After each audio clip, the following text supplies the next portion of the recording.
Have you exercised before and felt like it just didn't really work?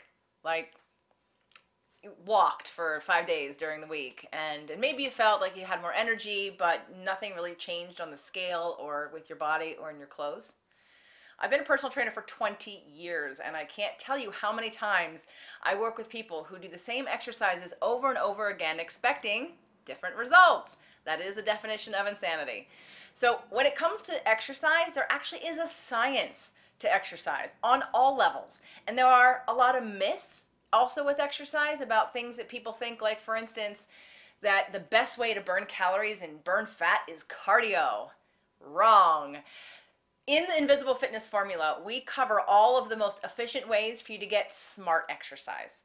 In order for you to get long-lasting results with exercise and really change your body and increase your metabolism, you need to add certain things. You need to have tools to track what you're doing and where you're going. When your body adapts and plateaus, you need to change it to make sure that you continue to get results. So without smart exercise, you're probably wasting a lot of time. I invite you to check out the Invisible Fitness Formula.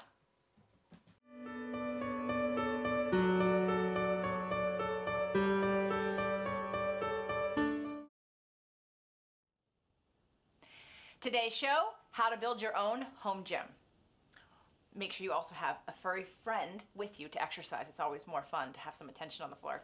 So some of the things that you need to build your own home gym are really not that much. I probably have more than you would actually need to start your own home gym. I work with a lot of clients on Skype, over the phone, and in person, and we work out at home because I want to teach you how to build a program that you can do anywhere. If you're stuck because you think you need to go to the gym or you think that there's certain machines that you have to use, then that's a deterrent when you don't have that available to you. So the first thing to have in your home gym would obviously be a mat. Now this is a yoga mat. It has a little bit of a thickness to it. It's padded a little bit, but there are some that are even thicker. And you can get a nice thick pad if you're sensitive to hardwood floors or you feel like your knees or your joints could use the extra padding. There's really no right or wrong to the mat. So get it as thick as you're comfortable with. So first step would be the mat. Second step would actually be to get a bag of tubing. This is one of my favorite things to have all clients get because it can travel with you. I mean, it really literally probably weighs 1.5 pounds, 2 pounds, and it fits in your suitcase, and it can fit in a backpack, and you can take it when you travel, and it's literally a gym in a bag. You can do all kinds of exercises for your upper body, your lower body, when you understand how to do the exercises. The most important part of the bag of tubing that you want to make sure you have is a doorstop. If you're outside with a piece of tubing with 2 handles, you can step on it, you can wrap it around a tree, and that's what's going to secure the tubing for you. But when you're in a hotel room, and even when you want to get other muscle groups that you're not going to be able to get in that position, you want to make sure you have a doorstop that you can change up the exercise and hit different muscle groups from different positions. Now this bag of tubing comes with 3 different variations of strength of tubing, and you can tell by the thickness which one is the strongest and which one is the lightest. We've got the red, which is the thinnest, so that's going to be the lightest in resistance. We've got the blue and then the green. Now on these particular pieces of tubing, it gives you a number. Just know that's a guesstimate. It's not, you can't really compare elastic plastic resistance that doesn't have anything to do with gravity with a weight that's based in gravity. So just know that they're not exact sciences and you're just sort of guesstimating. This just indicates this is less than this one. Now this tubing set also comes with detachable handles, which I really like because there are some times where you want to use a piece of tubing, use just the piece of tubing and 2 handles, or double it up and use 1 handle for a certain exercise. So really, probably the second most important or even most important piece of your home gym because it travels with you. Yoga mat, not so much. Third piece of equipment you want to make sure you have in your home gym is a ball. A ball is a great way to add instability to your workouts, to make them harder, to work on balance, and to elevate you from the floor. I'll show you a lot of exercises for both upper body, lower body, and of course, core. So you want to make sure you have a ball. The fourth next important piece of equipment would be some kind of ankle weights. Now these are made by Reebok and they're adjustable. I can zip this open and I can take out the weights. These are 5-pound adjustable weights.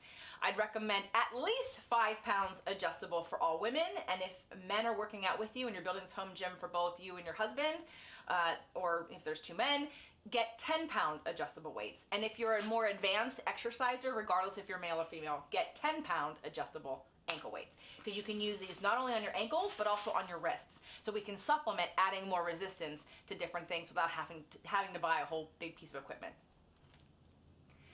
The 5th piece of equipment that I recommend for a home gym are free weights. Now, there are multiple sets of free weights. These are obviously freestanding free weights. I bought them separately, and these are 5 pounds. Now, it can get kind of crowded if you have a small area in which you're working out and you keep buying individual weights like this. You buy 5 pounds and 8 pounds and 10 pounds and 12 pounds and 15 pounds and so on, right? So if you're serious about building your home gym, the number 1 piece of equipment that I would recommend would be the Bowflex Dial-A-Weight. It's a little rack, plastic rack with 2 handles and then plates, and you can dial the weight that you want, and it goes from 5 pounds to 50. So then you just have 2 handles and 2 weights, and you don't have to buy all these weights and try to find a rack, and they just take up space. They're a little expensive, but they're worth it and they last. They're really good quality. If the Dial-A-Weights are a little too expensive and you don't really care, you can also use power blocks. I have here one power block. I didn't pull them both in here. And these again would be for more men or women that are competing or are really strong and really want to build up a lot of muscle. Small weights don't equal small muscle, and big weight equals big muscle. Regardless of your program, you're going to need to keep increasing the intensity in order for you to get stronger or build more muscle and increase your metabolism, maybe to lose weight. So don't be afraid of the big weights, ladies, and buy just 3 and 5 and 2 pounds. If you are serious about really working out and maintaining your body, invest in either something like a power block, something like the Bowflex Dial-A-Weight, or there's another version called the Reebok Speed Pack, and it's a little smaller than the Bowflex weights, and they're 2 handles, and you have 2.5 pounds, 5, 7.5, 10, and 12.5. So it gives you 5 different variations of resistance with just 2 handles, and it's about this big. So those top 5 pieces of equipment would really be enough to get you started and last you quite a long time. There's all kinds of other pieces of equipment that would be great additions to your workout as you progress and get stronger and need to increase your workout. One of them would be a body blade. Bruce Hymanson was the founder and creator of the Body Blade. It offers really cool oscillating resistance for a whole bunch of different exercises, so look him up, bodyblade.com. You can also use a BOSU. It's like a half ball, and it's another great way to do leg exercises, some upper body exercises, some core exercises. It adds a whole nother element of instability, different than the ball, and it's actually even harder on some exercises. So having a BOSU would be another great opportunity. You don't have to have it, but it's in the progression as you get stronger.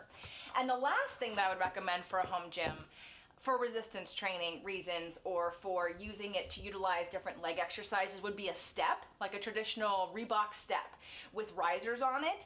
And I'll show you later on in the show how to use that for people that have knee concerns or want to get some strength training in a different way that might be a little safer than doing it on a big machine.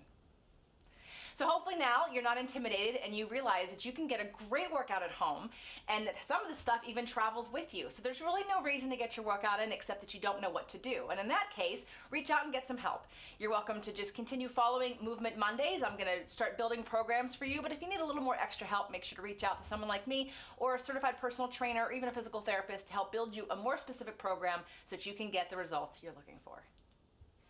Did you learn something? You want to learn more right now? Come on over to fit2love.tv and check out our Movement Mondays.